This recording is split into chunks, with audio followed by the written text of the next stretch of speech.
Hello and welcome into another exciting episode of Shark Puppet Racing. He's Paul Jensen, I'm Mia O'Brien, and today we're going to learn how not to drive the Spanish Grand Prix in Formula 1 2012. Paul, what type of course are we looking at today? Alright, this is the Circuit de Catalunya in Spain, used for winter testing in Formula 1 because there's a little bit of everything around this circuit.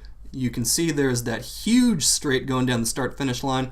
A lot of speed to be gained there. Also, between turns 9 and 10, another straight. A lot of places around here to really get on that throttle, but watch out for the hairpin in turn 10, and Sector 3, especially turns 13, 14, and 15, going downhill. Hard to get the braking right through those. Now let's go ahead and send our rookie drivers around and see how they do on their first time through the circuit. Here we go on lap 1.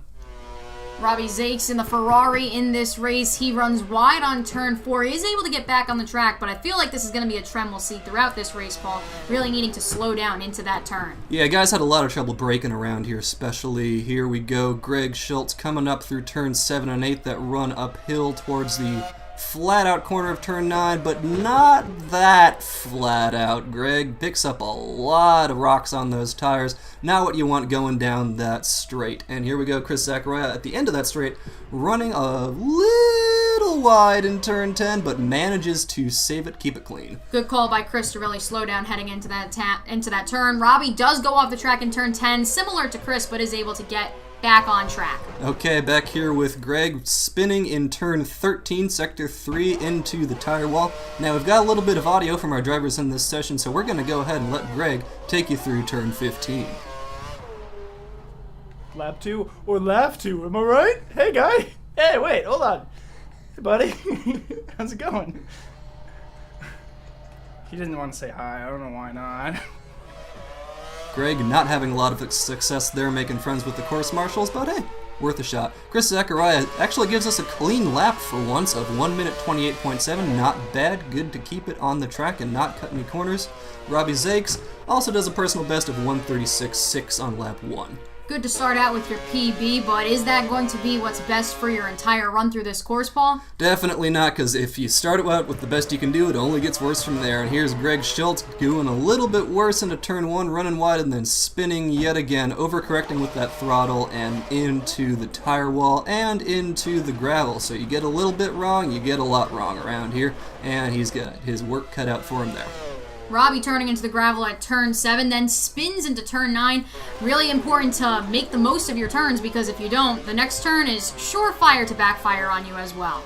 Yep, and there he goes into turn 9, rocks on the wheels, no grip, and he is gone. And here's Greg Schultz running into turn 10, a little bit extra wide there, not what you want to do, that's off track, that's a penalty. Here's Robbie Zakes, we'll let him take you through turn 12 here.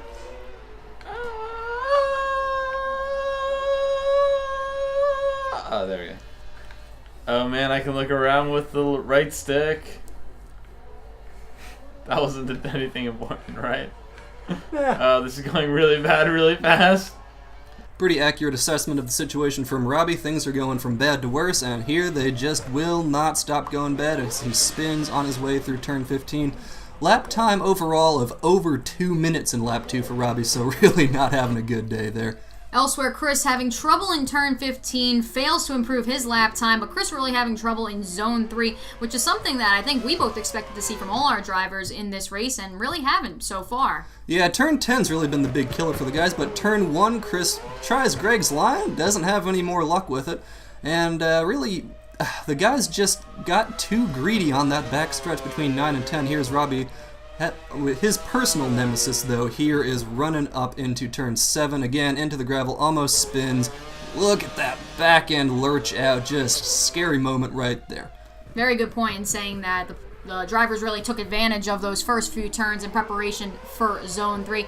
Here's Greg cutting the corner in turn 10, and just a really unfortunate, once again, is able to maintain some control of his car, but it's not going to improve his, actually we'll see if it does improve his time. Yep, but even if it does, that's off the track, that's a penalty. We want clean laps is what you want in Formula 1. It's kind of like being in grade school. If you cut in line, you're gonna get in trouble.